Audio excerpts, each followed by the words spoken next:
Hi, have you ever wondered what does it take to be the top billionaire in the world or maybe a top CEO in one of the most powerful companies in the world? Having had the fortune to interact with many of them and having researched many of these people, I have understood a very specific secret sauce that makes them who they are. So are you ready to know and learn and be impactful in terms of becoming one of these people? If you are, so this video is exclusively for you. So here we go. There are many things that these people do, but there are very specific few things that they do first thing in the morning. Number one, these are people who actually wake up between 4:30 and 5 a.m. every morning. And why do they do that? And there are three reasons what I have understood.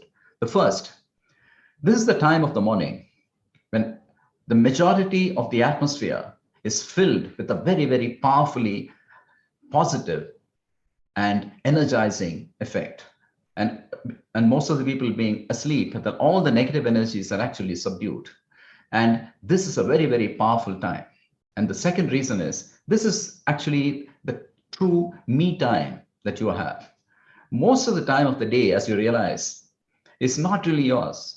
Either you're pulled by your family or your friends or the office, your boss or the clients or meetings, etc. And you really don't have much of the time that you can call yourself only yours. And this is the time which is only yours, and you can do many things, including reflection or whatever it is.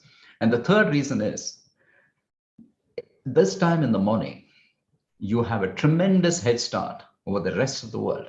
The world is sleeping, but you are awake and you're powering your way to productivity, to success, and to glory, and to keep your goals and achieve them in that manner. So these are the three things as to why they get up between 4:30 and 5 in the morning.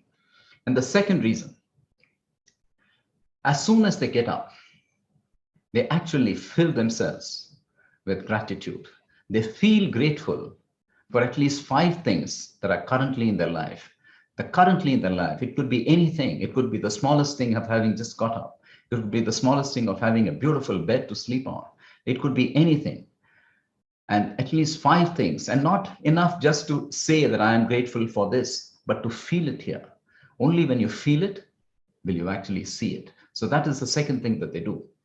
And the third, during the course of the day, you're actually on a thought highway. You're going with hundreds and thousands of thoughts that are hitting you from all across the place. Some of the thoughts that you have created, some from your friends, some from the environment, some from your background, and these are going at a hypersonic speed. And majority of the time, you may or may not have control as to what the mind will focus on and what the mind will not. It may just end up focusing on things you don't want and pull you down. So what they do is a powerful technique of learning to keep the mind where you want rather than where the mind wants to go. In other words, this is also called meditation. Meditation is not just some mumbo jumbo word. It is just the ability to do this. A simple technique like sitting quiet with your eyes closed and focusing on your breath. Every intake and outtake as one. The second in breath and out breath is number 2, by which time the mind wanders away. Great. As long as you recognize this wanders away, bring it back and start all over again. In breath and out breath is 1. In breath and out breath is 2. And again, the mind may wander away. Bring it back. This is meditation. The ability to keep the mind on the thought that you want, irrespective of where the mind wants to go. And if you are able to powerfully control this during the day, you'll be fully in charge of only keeping your mind on thoughts that energize you, that empower you, that elevate you, rather than be sucked in by unproductive, repetitive, or compulsive, or totally useless thoughts. So that's the third. Number 4, all these people read at least for 30 to 45 minutes every morning. Why do they do that? Reading enables converging hundreds and hundreds of minds, powerful minds who have actually spent huge amounts of time researching on subjects and domains, and then focusing it and taking it and taking the entire gist of it in one single place. It's almost like a laser energy that you actually pick up and hold it in your hands. That is the power of reading. Not just Googling and finding out some information about from the first 3 sites that come up, but actually recognizing the importance of all this knowledge that's available from domain experts and using it.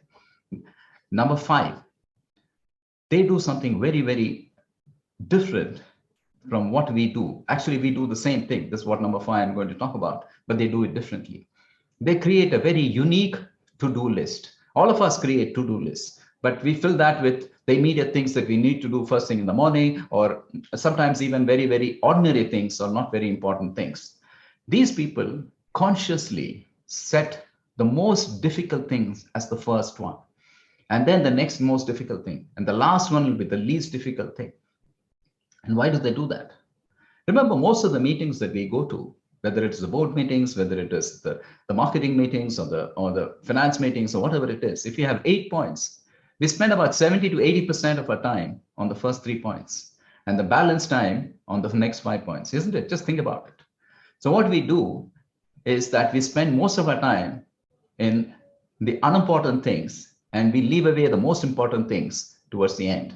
So what these people do is, when you do this technique of keeping the most difficult task in the beginning, we give it the maximum attention and the ability to achieve it. And there's one more reason. There is something called the feel-good chemical called dopamine, which secretes in the brain for everything that you do and you feel good about. The ability of the brain to release dopamine starts decreasing throughout the day. And by the end of the day, it has far less compared to the beginning of the day. And now this helps a tremendous amount of activity to be done in the beginning of the day and achieve it rather than the end of the day. So in summary, the top billionaires and the top CEOs in the world do these 5 things in the morning. The first thing, they actually wake up between 4:30 and 5 a.m. And number 2, they feel grateful for at least 5 things at that particular moment. The more you're grateful for something, the more your reasons you'll have for feeling grateful. And number 3, they spend 10 minutes on meditation. And number 4, they read at least for 30 to 45 minutes every day. And lastly, they create a specific to-do list which starts with the most difficult thing and goes down to the least difficult thing. So thank you for watching this video. And if you like this, subscribe to my YouTube channel below and look forward to seeing you more on leadership, on mind mastery and brand creation and such. And great having you on this, and looking forward to seeing you once again on vijayparthasarathi.com. Thank you and have an amazing day.